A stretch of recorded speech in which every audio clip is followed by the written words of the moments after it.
Good morning Trio customers.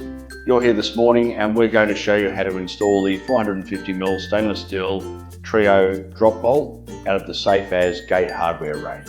Hope you enjoy these instructions and find it easy to fit. In the fittings pack you will find the drop bolt, which is stainless steel, the top fitting bracket with a key, the bottom fitting bracket and the screws to affix both fitting brackets to the gate.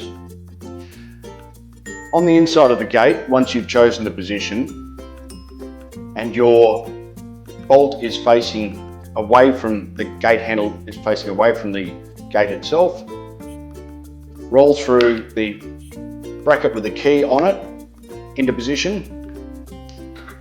Do the same with the bottom bracket. In about those positions there. Mark your point that you want to have the bottom bracket so that it's sufficient for the bolt drop to go to the floor surface. Put your screw in and lock in that bottom position.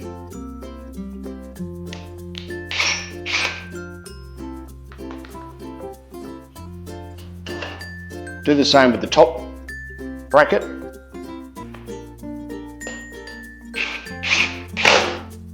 Test that the bolt can go up and down easily. Find a position that the bolt can turn sideways. Turn the key and in the lock position you'll see that the bolt can now not go up or down. To engage the lock again, turn sideways and then the bolt can go up and down. Once you're comfortable with that, you can put in the rest of the fixing points and you have a lockable bolt on the inside of your gate.